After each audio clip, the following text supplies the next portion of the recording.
जय जय स्वामी समर्थ श्री स्वामी समर्थ जय जय। नमस्कार मैत्रिणींनो, तर आज आहे होळी आणि होळीच्या तुम्हाला खूप साऱ्या शुभेच्छा। रंग नात्यांचा, रंगबंधाचा, रंग हर्षाचा, रंग उल्हासाचा, रंग नव्या उत्सवाचा साजरा करू होळी संगे। होळीच्या हार्दिक शुभेच्छा। या होळीच्या पवित्र अग्नीमध्ये निराशा, दारिद्र्य, आळस यांचे दहन हो आणि सर्वांच्या आयुष्यात सुख, शांती, आनंद, आरोग्य लाभो हीच माझ्याकडून तुम्हाला व तुमच्या परिवारास होळीच्या खूप खूप शुभेच्छा।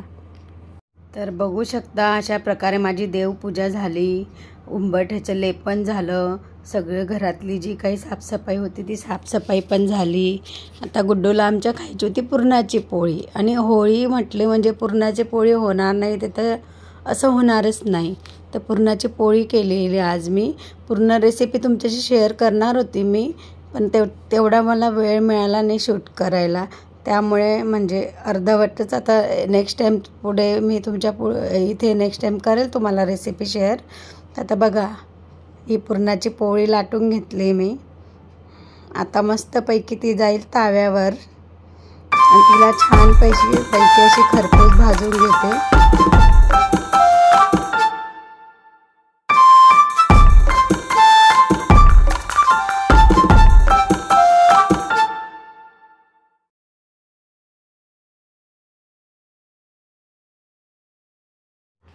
छानपैकी तूप टाकून दोघं साईडला मी पुरणाची पोळी भाजून घेतली। बघा किती छान पोळी एकदम मऊ आणि लुसलुशीत झाली आणि कलर पण खूप छान आला याच्या पोळीला, एकदम पिवळा मस्त कलर आला। हाय गाईस, बघू शकता माझी तयारी झाली आहे। आता मी खाली चालली आमच्या सोसायटीमध्ये होळी दहन आहे म्हणून। पुढे आल्यानंतर पुढचं बघू शकता खाली आलोय आम्ही। काही बायका आता होळीची पूजा करण्यासाठी पण आलेल्या आहेत। बघा खूप छानपैकी रांगोळी वगैरे काढली आहे, मस्तपैकी होळी अशी पूर्ण छानपैकी लावली, फुगे वगैरे लावलेत वरती। तर त्यात होळीविषयी मी होळी का पेटवली जाते याबद्दल मी तुम्हाला थोडक्यात माहिती सांगते। होळी वसंत ऋतूमध्ये साजरा केला जाणारा एक महत्त्वाचा भारतीय आणि नेपाळी लोकांचा सण आहे। हा सण हिंदू पंचांगानुसार फाल्गुन महिन्याच्या पौर्णिमेला साजरा केला जातो।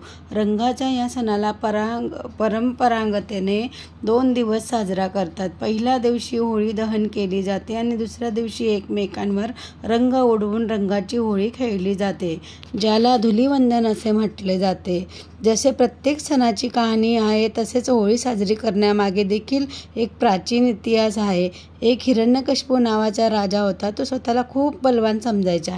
स्वतःच्या अहंकारामुळे तो देवांची घृणा करायचा। तसेच त्याला भगवान विष्णूंचे नाव ऐकणे देखील पसंत नव्हते। परंतु त्याचा पुत्र प्रल्हाद हा विष्णूंचा परमभक्त असल्यामुळे तो वेगवेगळ्या प्रकारे त्याला घाबरवायचा प्रयत्न त्याला अजिबात पसंत नव्हते। वेगवेगळे प्रकारे प्रयत्न करत होता, पण पुत्र प्रल्हाद भगवान विष्णूंची उपासना करणे सोडून देईल, परंतु भक्त प्रल्हाद त्यांना न डगमगता त्याच्या विष्णू भक्तीत लीन होत असे। या सगळ्याला कंटाळून राजाने एक योजना बनवली आणि त्यानुसार आपली बहीण होलिका, जिला वरदान मिळाले होते की आगीवर विजय प्राप्त करू शकते, असेच कोणीही आग तिला जाळू शकत नाही। राजाने होलिकेला भक्त प्रल्हादाला घेऊन अग्नीच्या चितेवर बसण्यास सांगितले। प्रल्हाद आपल्या आत्यासोबत अग्नीच्या चितेवर बसला व भगवान विष्णूंच्या नामस्मरणात लीन झाला आणि थोड्याच वेळात होलिका जळायला लागली आणि एक आकाशवाणी झाली। त्यानुसार होलिकेला आठवलं की तिला वरदान असेही सांगितले होते की ज्यावेळी ती तिच्या वरदानाचा दुरुपयोग करेल तेव्हा ती जळून राख होईल। भक्त प्रल्हादाला अग्नी काहीही करू शकली नाही, मात्र होलिका त्या अग्नीत जळून भस्म झाली। अशा प्रकारे त्या दिवशी लोकांनी उत्सव साजरा केला आणि तो दिवस होळी म्हणून ओळखू लागले। दुसऱ्या दिवशी रंगाने हा उत्सव सण साजरा करू लागले। दुसरा दिवस म्हणजे हा रंगपंचमीच्या दिवशीची ही तयारी आहे। बघू शकता तुम्ही छानपैकी असं स्पीकर वगैरे लावलेले आहेत मस्तपैकी छान बघा सगळी गर्दी जमली. आमच्या सोसायटीमध्ये दरवर्षी प्रत्येक वर्षी पूर्ण सगळे कार्यक्रम असे एकदम खूप छान आनंदात पार पडतात. गणपती असो, होळी असो, कुठलेही सण असो, सगळे छानपैकी एकत्र येतात आणि सर्व मिळून सण एकदम छान धूमधडाक्यात साजरा करतात. म्हणजे एक खूप छान सोसायटी आहे आमची. इतकी छान सोसायटी आहे की कधी कोणी कोणाबद्दल मतभेद वगैरे काही नाही आहे. सगळे एकत्र येऊन सगळेजणं लहानांपासून मोठ्यांपर्यंत सगळे एन्जॉय करतात. बघा किती दिसत असेल तुम्हाला हे बघा किती. तर होळी दहनाच्या दुसऱ्या दिवशी धुलीवंदन हा सण साजरा केला जातो. यात धुळवड असेही म्हटले जाते. या दिवशी महाराष्ट्रात सार्वजनिक सुट्टी असते. हा सण फाल्गुन कृष्ण प्रतिपदेला साजरा करतात. परंपरेप्रमाणे या दिवशी होलिका दहनाची राख एकमेकांना लावतात. होळी पेटवून दुसऱ्या दिवशी म्हणजे धुलीवंदनाच्या दिवशी जमिनीला मातीला नमस्कार करण्याची प्रथा आहे. प्रत्येक प्राणी मात्राचा देह हा पंचमहाभूतापासून बनलेला असतो. पृथ्वी, आग, तत्व, वायू, आकाश असा या पंचमहाभूतांचा क्रम आहे. पृथ्वीपासून सुरुवात आणि आकाशापर्यंत शेवट असे पंचक असणाऱ्या या तत्वांना आपल्या सणांच्या मधून आदर व्यक्त करण्याचा एक दिवस म्हणजे धुलीवंदन. काही ठिकाणी आजकाल लोक आपापल्या सोयीनुसार होळीच्या दुसऱ्या दिवशी रंगपंचमी साजरी करतात.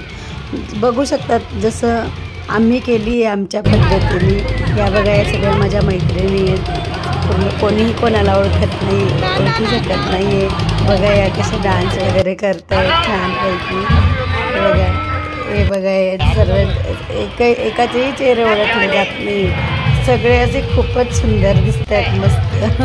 हे बघा यांना भूक लागली आता हे नाश्ता करताय. मस्त गरम गरम समोसा आणि गरमागरम असं दूध मागवलेलं आहे.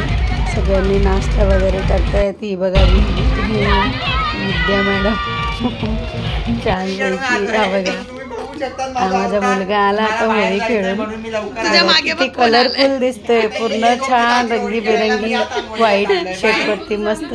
हे आमचे छोटे सरकार इथे झोपलेले आहेत छानपैकी असं आराम करतायत.